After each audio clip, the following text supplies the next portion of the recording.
명도, 인도 소송에서 어떻게 보면은 뭐 뗄래야 뗄 수 없는, 창과 방패 같은, 실과 바늘 같은 뭐 그런 관계라고 하지 않습니까? 반드시 거의 따라다닐 수밖에 없는 그런 부분이 보존 처분입니다. 우리가 인도 청구, 명도 청구에는 거의 뭐 대부분 다 점유이전 금지 가처분 이렇게 하지 않습니까? 그래서 그 보존을 위해서 점유이전 금지 가처분이 필요하다. 그리고 항상 거의 따라다닐 수밖에 없다. 이렇게 이제 보는데 왜 그러냐라고 하면은 인도 소송이 진행되는 도중에 우리가 점유 이전 금지 가처분을 안 해놓고 그거 없이 그냥 소송한다고 생각해 보시죠. 인도 소송이 진행되는 도중에 점유자가 쓱 변경돼 버려요. 그렇다면 변론 종결 전의 승계인에 대해서는 판결의 효력이 미치지 않지 않습니까? 다시 말하면 이제 우리가 기존 점유자가 이제 A였습니다. 아까 아파트 임대차를 생각해 보시죠. 임차인이 이제 A였는데 A 상대로 소송을 하고 있는데 A가 B한테 점유를 넘겨줬어요. 자기가 쓱 빠지고 B가 넘겨줬어요. 그러면 A 상대로 소송하고 있는 그 부분이 A한테 만약에 판결을 받는다 치면은 패소 자체가 되겠죠. 왜냐하면 변론 종결 당시에 점유자는 A가 아니게 되잖아요. 점유하고 있지 않은 사람을 상대로 명도하라라고 판결을 구할 수는 없죠. 그러니까 이제 A 상대로는 패소가 되고요. 그러니까 다시 소송을 다시 해야 됩니다. B 상대로 다시 바꿔서. 그럼 B 상대로 다시 했는데 또 만약에 B가 C로 바꾸게 되면 그 소송도 이제 또 의미가 없는 소송이 돼버리잖아요. 그래서 이런 거를 이제 방지한다면 뭔가 조치가 필요하다. 그죠? 이게 소송이란 게 뭐 바로 끝나는 게 아니기 때문에 6개월, 1년 1심 판결을 받는데 이런 것들이 걸리니까 그 도중에 뭔가 점유 변경이 있게 되게 되면은 안 되니까 뭔가 필요하다. 이게 바로 이제 점유이전 금지 가처분의 의미라고 할 수가 있습니다. 그러면 점유이전 금지 가처분을 해두면 지금 어떻게 되느냐라고 하게 되면은 A 상대로 소송을 하면서 A 상대로 점유이전 금지 가처분을 해두면 당사자 항정 효과라 그래서요. 당사자 항정 효과라 그래서 A를 이제 점유자로 고정시켜 두는 효과가 있습니다. A를. 그러면 만약에 이제 가처분을 해두고 소송을 쭉 하는 도중에 A에서 B로 점유자가 바뀌었다라고 하게 되면은 당사자 항정 효과에 따라서 A 상대로 판결을 그대로 받을 수가 있어요. 그죠? 받을 수가 있고 고정이 되어 있기 때문에 그 다음에 A 상대로 받은 판결을 가지고 나중에 B 점유하는 부분에 대해서 집행을 들어갔지 않습니까? 그러면 이 실제 점유자는 B이기 때문에 A 받은 판결 가지고는 집행은 안 되거든요. 그러면 승계집행문이라는 걸 받아서요.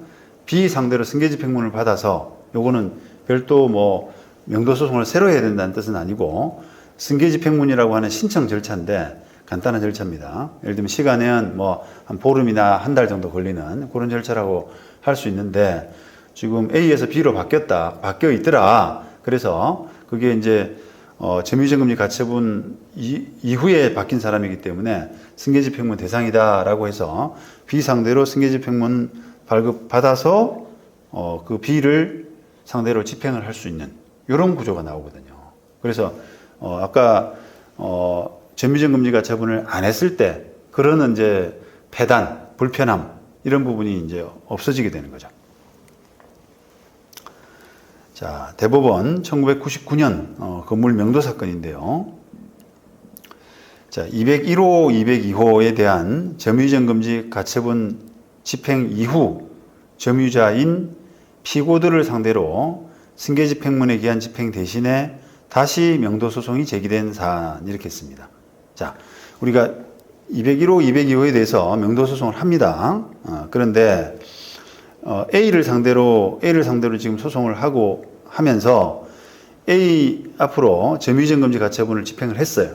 그런데 그 가처분 집행 이후에 점유자가 피고들로 바뀌었네요. 피고들로 바뀌었네요.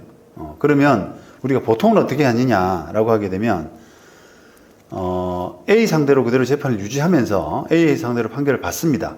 그리고 나서 그 판결을 가지고 집행을 들어가는데 피고들이 점유하고 A가 아니라 피고들이 점유하고 있다라고 하게 되면은 아까 말씀드린 것처럼 승계집행문을 발부받아서 집행을 하는 것이 가장 정석적인 절차고 그다음에 가장 빠릅니다. 그게 재판을 새로 안 해도 되니까요. 그래서 그런 절차를 하는 것이 일반적인데 지금 이 사건은 원래 A 상대로 하다가 피고들 상대로 바뀌니까 점유자가 피고로 바뀌니까 피고를 상대로 다시 소송을 한 거예요. 피고를 상대로 다시. 그러면 이게 재판이 어떻게 되느냐 하는 부분인데 결과가 어떻게 되느냐라고 하는 부분인데 사실 이례적인 사안이기 때문에 우리가 가만히 있어봐. 이게 피고들 상대로는 이렇게 소송을 안 하는데 이렇게 해도 되나라는 생각이 언뜻 들 수밖에 없는 그죠? 들 수밖에 없는 사안인데 사실은 그대로 놓고 보자 그러면 피고가 지금 점유자지 않습니까? 피고가 점유자이기 때문에 피고를 상대로 소송을 하는 것이 맞아요. 할 수가 있습니다. 점유자 상대로 야 나가 너 무슨 권한 없지 않냐 이렇게 해서 피고가 이제 항변을 해가지고 자기가 정당한 어떤 점유 권한 이런 것들을 주장하지 못하면 피고 상대로 판결을 받는 것이 맞아요. 그런데 이게 당사자 항정효 아까 점유정금지 가처분이 있었기 때문에 점유정금지 가처분으로 당사자 항정효가 있는 상태에서 점유자가 바뀐 상황이라면 이거 조금 피고 상대로 소송이 가능할까? 약간 이제 갸우뚱한 부분이 있거든요. 그런데 법원은 당연히 가능하다라고 그렇게 판단을 했습니다. 자, 왜냐하면 그 당사자 항정효라고 하는 것은 이제 점유정금지 가처분의 어떤 효과일 뿐이지 원칙으로 돌아가서 아까처럼 피고가 점유하고 있으면 피고 상대로 재판하는 것이 당연히 법리적으로는 맞고 이상이 없는데 피고 상대로 점유를 안 하고 A 상대로 판결을 받더라도 당사자 항정효에 따라서 승계집행문에 대한 피고에 대한 승계집행문을 받아 집행하는 것이 가능하다라고 하는 것일 뿐이지 피고에 대해서 명도소송 자체가 불가능하다라고 하는 그런 논리가 될 수는 없다는 거예요. 그 어떻게 보면 상당히 이제 좀 이 점유정금지 가처분의 의미란 것이 뭔가라고 하는 그런 부분을 조금 돌이켜보게 되는 그런 판결이라고 할 수 있습니다. 대법원 2004년도 판결입니다. 형사사건이죠. 도 사건입니다. 자, 형사사건은 참고로 이제 고, 노, 도. 1심은 고, 2심은 노, 그 다음에 3심은 도. 우리가 민사사건은 뭐라 그러죠? 고난사건. 가, 나, 다 이렇게 하지 않습니까? 가단, 가합, 나, 다. 2심, 3심 이렇게 되죠. 그 다음에 형사사건은 고, 노, 도. 고단, 고합. 이게 1심이고요. 그 다음에 노, 2심. 그 다음에 도, 3심 이렇게 됩니다. 그러니까 형사사건의 대법원 사건 3심이라고 하는 뜻인데 위계에 의한 공무집행 방해, 그 다음에 공무상 표시 무효 이런 이제 제명인데요. 자, 건물의 점유이전금지 가처분 채무자가 그 가처분의 집행 취지가 기재된 고시문이 그 가처분 목적물에 부착된 이후에 제3자로 하여금 그 건물 일부에서 영업을 할 수 있도록 한 경우 공무상 표시 무효죄의 성립 여부 해서 적극 이렇게 씁니다. 자, 이게 이제 형법 140조 1항에서 공무상 표시 무효 이렇게 돼 있죠. 상당히 이제 일반인들로서는 이게 이례적인 잘 들어보지 못한 그런 죄명인데 공무원이 그 직무에 관해서 실시한 압류, 기타 강제 처분의 표시를 기타 방법으로 효용을 해야 하는 것 이렇게 돼 있습니다.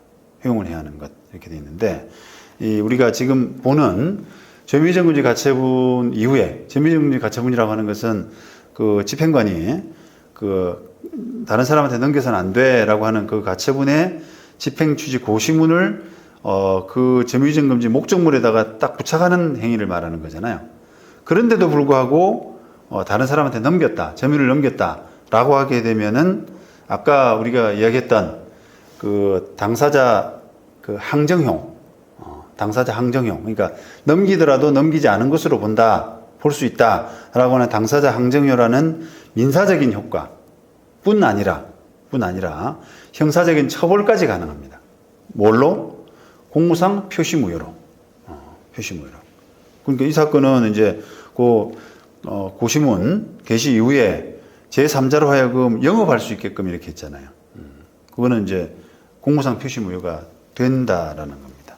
그래서 이런 부분들도 실무상으로 좀 잘 활용하실 필요가 있어요. 이게 공무상 표시무효란 부분을 잘 모릅니다.